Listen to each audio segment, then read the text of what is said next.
wabarakatuh. Perkenalkan, kami dari mahasiswa Stikes Kota Medika jurusan S1 Keperawatan.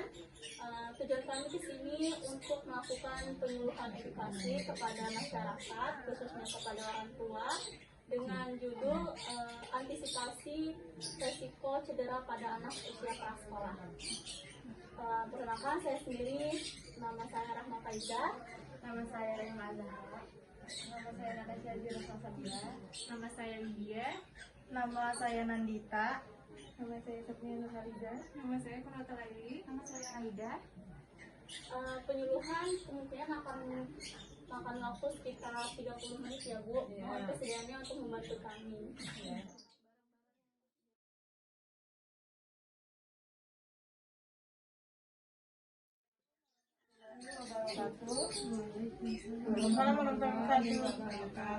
Di sini saya ingin menjelaskan tentang pertumbuhan dan perkembangan anak prasekolah.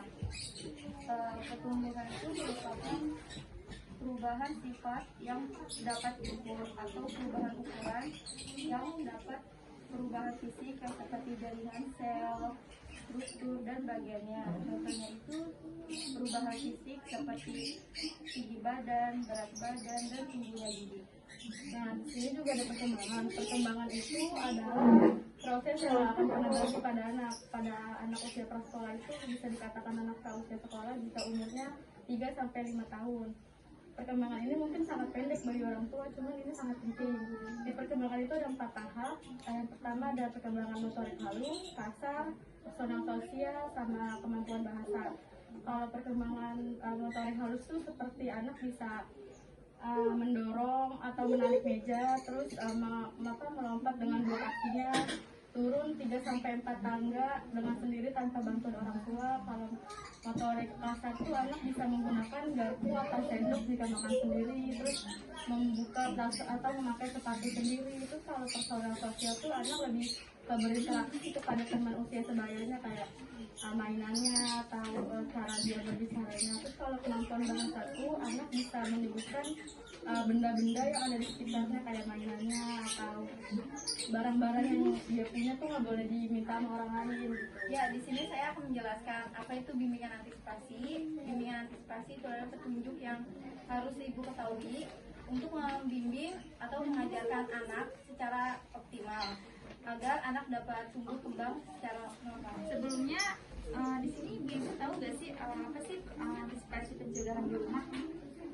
Misalnya kayak apa? Bukan benda-benda tajam, Ya, bisa penting. iya betul. Pencegahan di rumah agar anak tidak berbahaya, misalnya benda-benda tajam disimpan di laci, lantai yang licin dipel agar anak tidak terjatuh, terus melakukan pengawasan ketika anak-anak bermain. Saya lanjutkan ya ibu-ibu. Jadi di sini saya punya poster ini tentang antisipasi pada anak prasekolah dengan risiko cedera. Boleh sambil dibaca.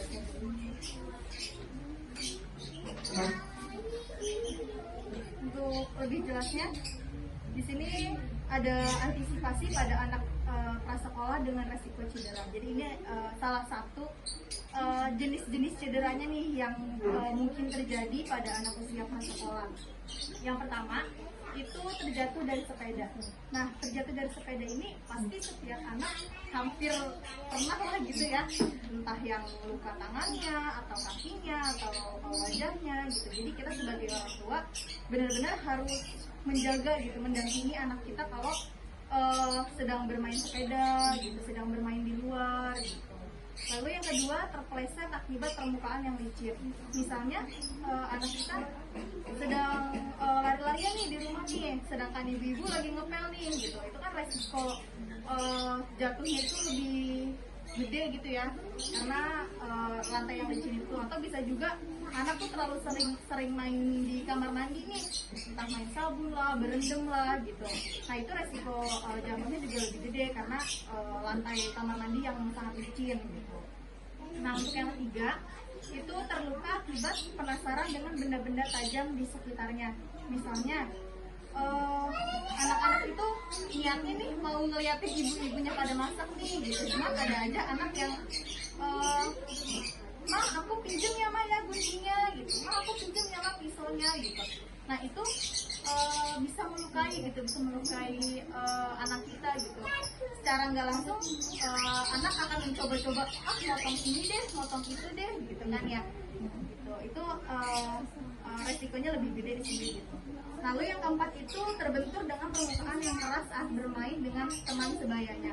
Nah maksudnya di sini tuh jadi misalnya anak kita lagi main sama anak tetangga nih misalnya gitu, terus berantem misalnya gitu, ya wajar ya kalau anak kecil sering berantem gitu kan, berantem, nah terus lempar-lemparan mobil-mobilan nih gitu, atau lempar-lemparan mainan lainnya gitu, itu bisa kemungkinan anak kita misalnya kepalanya itu kena benda itu, kena mobil-mobilan itu gitu, atau bisa juga kayak misalnya lagi main nih sama teman sebayanya gitu, terus karena berantem akhirnya anak kita kejedot tembok atau kejedot pintu gitu kan. Jadi itu resiko yang biasa terjadi pada anak usia prasekolah. Nah terus untuk yang terakhir ini tersedak makanan atau minuman yang terlalu berlebihan. Jadi maksudnya anak-anak kita itu dikasih makanan dan minuman tuh yang cukup gitu, jangan diajarin buat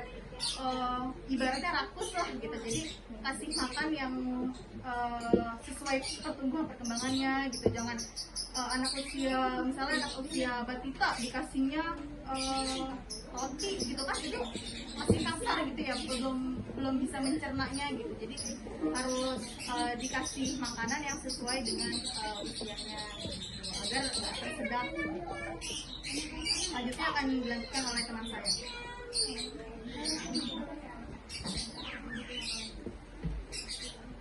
Baik, selanjutnya ya Ibu.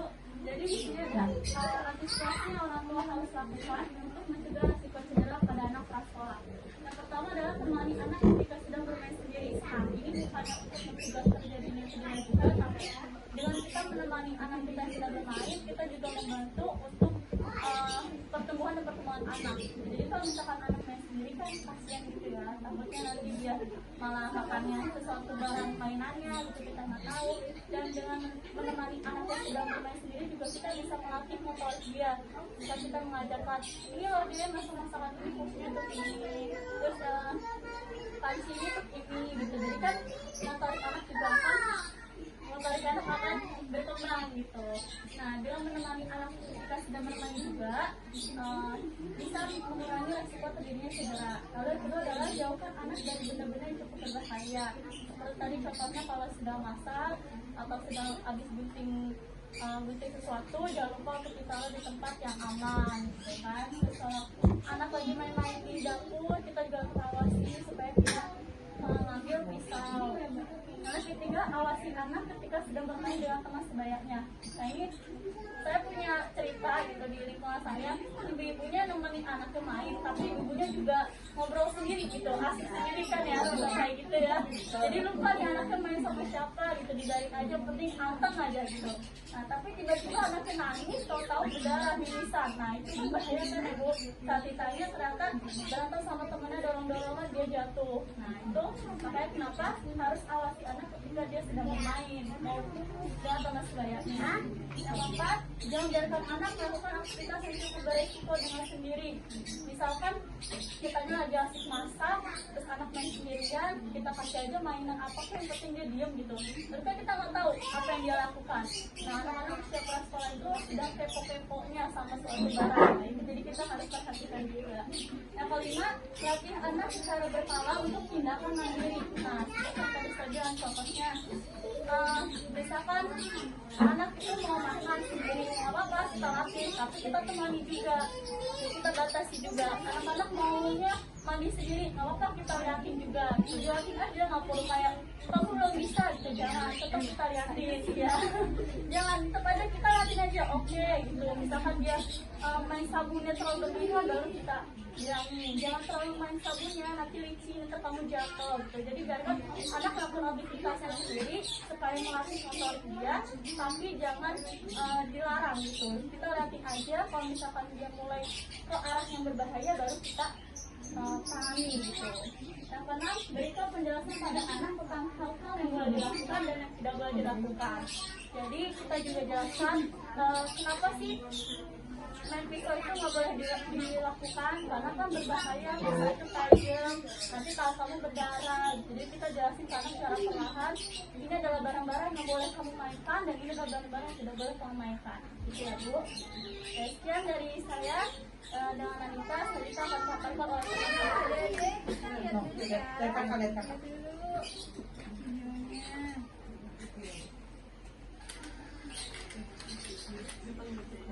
Wah.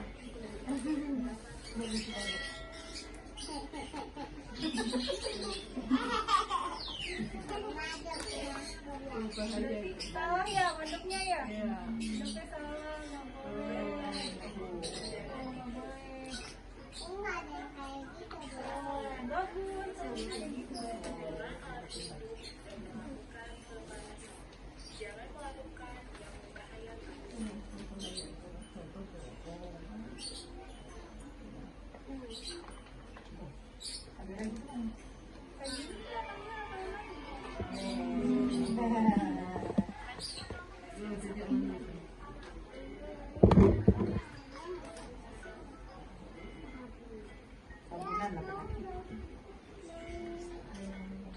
Tuh, lihat.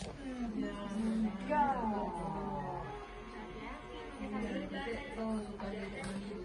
Bisa bener nggak boleh buang sembarangan.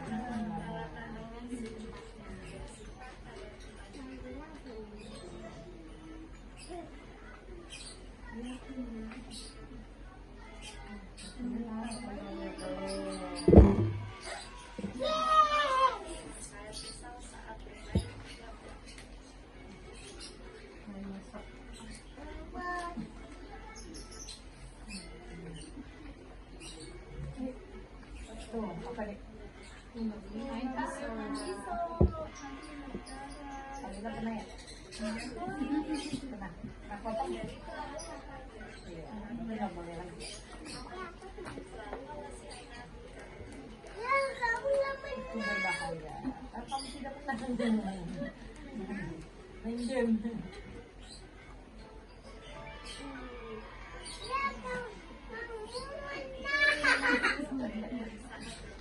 Kamu suka main di pinggir jalan nggak? Namanya harusnya di lapangan. Sama Naura.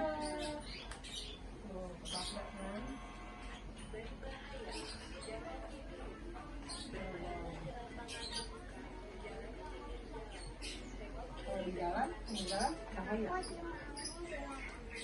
Iya, ada di lapangan. Aman kan?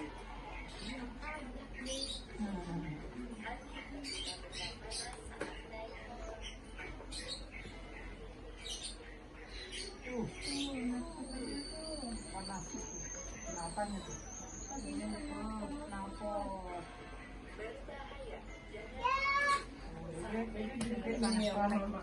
Kenapa? Dia minum itu sayang.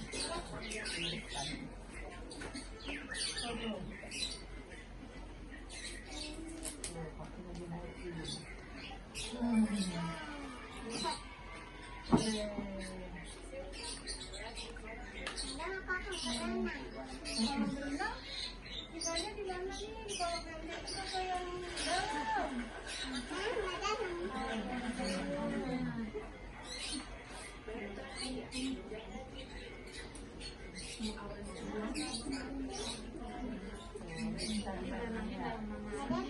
dalam?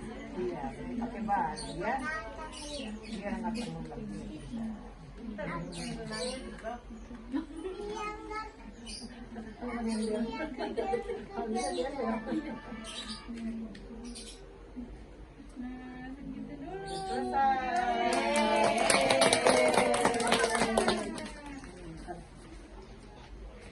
Coba pada bisa nyanyi kalau kau senang hari tepuk tangan nggak? Alina bisa. Bisa kan Mbak? Bisa nggak? Alina bisa nggak? Siap. Kalau senang hati tepuk tangan. Kalau senang hati tepuk tangan. Kalau kau senang hati beri kita lakukan. Kalau kau senang hati tepuk tangan. Dua tiga.